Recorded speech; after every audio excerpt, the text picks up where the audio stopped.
Hello, everyone, and happy Monday. Here is chapter 22 of the Westing game. It is titled Losers, Winners. Saturday morning, a new message is posted in the elevator. I, Turtle Wexler, confess to those 4 bombs. I'm sorry. It was a dumb thing to do, and I won't do it again. But I am not the burglar, and I never murdered anybody ever. Your friend, Turtle. P.S. To make up for scaring you, I will treat everybody here to an exquisite Chinese cuisine dinner when I win the inheritance. Poor Grace, Mr. Hu said. One daughter killed, the other one a bomber. Smart, elect kid. First she blows up my kitchen, then she advertises my cuisine. Won the inheritance? Ha! Maybe if I'm lucky, my son is a dumb jock. Boom, Madam Hu said happily. She knew where they were going. Always on the day when Doug ate 6 eggs for breakfast, he ran around and around a big track, and people clapped and gave him a shiny medal. Doug was so proud of his medals. She would never take them. Not even the gold one. Not even if it took her 2 more years to pay to go back to China. No, she would never take Doug's medals, and she would never sell the wonderful clock with the mouse who wears gloves and points to the time. You must be out of your mind, Jake Wexler. Go to the track meet with all those people pointing at me, snickering and saying, Look, there she is, the mother of Cain and Abel. I'm not even sure if I have the nerve to show my face at the Westinghouse tonight. Come on, Grace. It'll do you good. The podiatrist urged his reluctant wife down the 3rd-floor hall. Stop thinking about yourself for a change. Think how poor Turtle must feel. Don't even mention that child to me again, not after what she did to Angela. I never told you this, Jake, but I've always had a sinking sensation that the hospital mixed up the babies when Turtle was born. It's no wonder she wanted to blow us all up. Grace's despair exploded in anger. Oh, I get it. You're putting the blame on me. If you'd have given her a good talking to about kicking people when I asked, she might have not ended up a common criminal. Whatever became of that fun-loving woman I married? What was her name? Gracie Winklopple? Grace quickly looked around to see if anyone had overheard that ugly name, but they were in an elevator alone. Oh, I know what people think, she complained. Poor Jake Wexler, good guy, everybody's friend. Married to that uppity would-be decorator. Well, Angela's not going to have to scrimp and save to make ends meet. She's going to marry a real doctor. I'll see to that. Sure you will, Grace. You'll see that Angela doesn't marry a loser like her father. A real doctor, she says. A podiatrist is a real doctor. Well, it is these days. But when he went to school, it was different. He could have gone back, taken more courses, but he was married by then. A father. Oh, who's he kidding? Gracie's right. He is a loser. Next she'll mention having to give up her family because she's married to a Jew. No, she never brings that up, Grace. With all her faults, she would never do that. The elevator door opened to the lobby. Grace turned to her silent, sad-eyed husband and said, Oh, Jake, what's happening to us? What's happening to me? Maybe they're right. Maybe I'm not a nice person. Jake pressed the closed door button and took the sobbing wife into his arms. It's all right, Gracie. We're going home. The doors opened on the 2nd floor. Mom, what's the matter? Dad, she's crying. Gee, Mom, I'm sorry. It was just a few fireworks. If her mother ever found out who the real bomber was, she'd really go to pieces. Turtle looked even more like a turtle today with her sad little face peering out of the kerchief tied under her small chin. Let go of the door, Turtle, Jake said, and have a good time at the track meet. You too, Mrs. Baumbach. Track meet? They weren't going to a track meet, and they were sure not going to have a good time. Grace was still sobbing on Jake's shoulder as he led her into their apartment. Mom, what's the matter? What's the matter with her, Dad? Nothing. Angela, your mother's just having a good cry. Why don't you and Mrs. Pulaski leave us alone for a little while? Come on, Angela, Siddell said, prodding her with the tip of one of her mismatched crushes. We have some painting to do. Angela looked back at the embarrassing couple.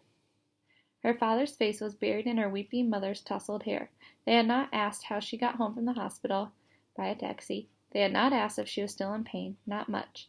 They had not even peeked under the bandage to see if the scar was forming on her cheek. There was. Angela was on her own. Well, that's what she wanted, wasn't it? Yes, it was. She uttered a short laugh, and her hand flew up to the pain in her face. Do I look funny or something? No, I wasn't laughing at you, Siddell. I never laugh at you. It's just suddenly everything seemed all right. It's all right. All right, her partner replied, unlocking the 4 locks on the apartment door. Tonight's the night we're going to win it all. Were they? The will said look for a name. They had a song, not a name. Oh, beautiful, for spacious skies, Siddell began to sing.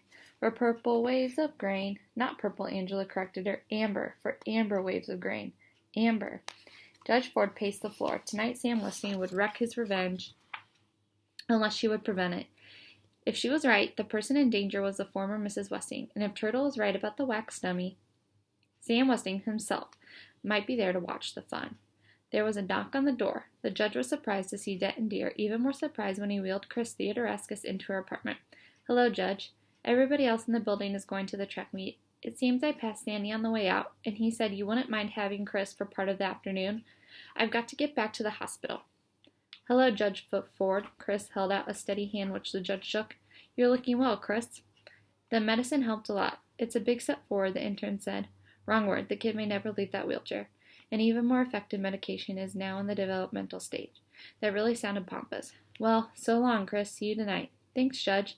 "He knows lots of big words," Chris said. "Yes, he certainly does," Judge Ford replied. What was she going to do with this boy here? She had so much to think about, so much to plan. "You can work, I'll birdwatch," Chris offered, wheeling to the window, his binoculars banging against his thin chest. "Good idea." The judge returned to her desk to study the newspaper clippings. Mrs. Westing, a tall, thin woman. She may no longer be thin, but she would still be tall, about 60 years old. If Sam Westing's former wife was one of the heirs, she had to be Crow. "Look," Chris shouted, startling the judge into dropping her files to the floor. She rushed to his side, thinking he needed help. "Look up there, Judge. Isn't it beautiful?" High in the fall sky, a V of geese flying south. Yes, it was a beautiful sight. "Those are geese," the judge explained. "Canada goose," Chris replied. "Bronta C. canadus." The judge was impressed, but she had work to do. Stooping to gather the dropped clippings, she was confronted by the face of Sam Westing. The photograph had been taken 15 years ago. Those piercing eyes, the beard, the short beaked nose, like turtles, the wax dummy in the coffin had been molded into the former image of Sam Westing's, as if he looked 15 years ago, not as if he looked now. She searched the folder. No recent photographs, no hospital records, no death certificate, just the accident report from the State Highway Police. Dr. Sidney Sykes suffered a crushed leg, and Samuel Westing had several facial injuries. It was the face that had disappeared 15 years ago, not the man. Westing had a different face, a face remodeled by plastic surgery. A different face and a different name. Now what? Her gaze rested on her charge at the window, feeling her eyes. Chris turned around. "The boy has a nice smile." "I hope you are better at filling cavities than making false teeth," Turtle said, gripping the arms of the dentist's chair. In a glass cabinet against the wall, 3 rows of dentures grinned at her with crooked teeth, overlapping teeth, and notched teeth. "Those faults are what makes the dentures look real," the dentist explained. "Nothing in nature is quite perfect, you know. Now open your mouth wide." "Ow!" Turtle screamed before the probe touched her tooth. "Just relax, young lady. I'll tell you when to say ow." Turtle tried to think about other things. False teeth, buck teeth, the rotten buck tooth. Barney Northrup stopped by this morning to tell the Wexlers that they would have to pay for all the damage done by the bombs. Barney Northrup had called her parents irresponsible, and had called her something worse, much worse. He sure was surprised by that kick. It was the hardest one ever. "Now you can say ow." The dentist unclipped the towel from her shoulder. Turtle passed her tongue over the drilled tooth. She had not felt a thing, but the real pain was yet to come. Flora Baumbach was taking her to the beauty parlor to have her singed hair cut off. College teams from 5 states competed in the first indoor track meet of the season, but the big event, the mile run, was won by a high school senior. "That's my boy, that's my Doug," Mr. Hu shouted, one voice among thousands, cheering the youngster on in his victory lap. Cameras flashed as Doug posed, smiling broadly, index fingers high in the air. "I owe it all to my dad," he told reporters, and cameras flashed again as Doug flung an arm around the proud Mr. Hu.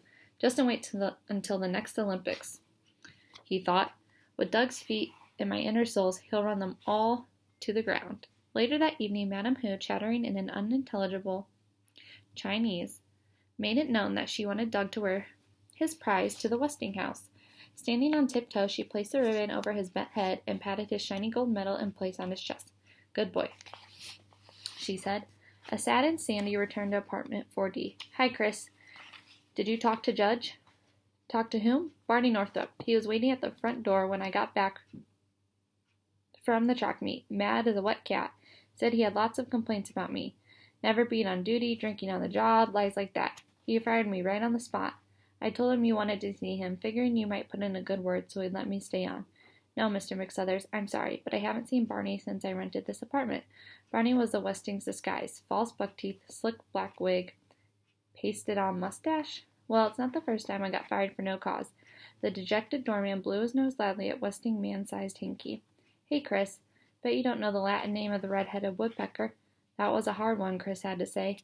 "Melanoropus erythrolapis," very slowly. he said. Some smart kid, hey? Judge? Chris, the judge, and I have a little business to discuss. Excuse me for a minute. Judge Ford joined the doorman in the kitchen. Our game plan is this. Mr. McSuthers, we give no answer. No answer at all. Our duty is to protect Westing's ex-wife. Crow, Sandy guessed. That's right. There's something else that's been bothering me. Judge, I know it sounds crazy, but, well, I found out Otis Amber doesn't live in the grocer's basement, and he's not as dumb as he pretends. He's a snoop and a troublemaker, and I don't think he says who he is. And, do you think Otis Amber is? The judge asked Sam Westing. Judge Ford leaned against the sink and pressed her head against the cabinet. If Sandy was correct, she had played right into the man's hands. Sam Westing's hands. Come on, Crow. You always like to get there early to open the door for people. Crow had stopped in the middle of the steep road to stare up at the Westing house. I've got a funny feeling that something evil is waiting for me up there, Otis. It's a bad house full of misery and sin. He's still there, you know. Sam Westing is dead and buried. Come on, if we didn't go, we got to give the money back, and we already spent it on the soup kitchen. I feel his presence, Otis. He's looking for a murderer. Violet's murderer. Stop scaring yourself with crazy notions. You sound like you're on something crazy. Crow strode ahead. I didn't mean that, Crow. Honest. Look, up there at the moon. Isn't it romantic? Somebody's in real danger, Otis, and I think it's me.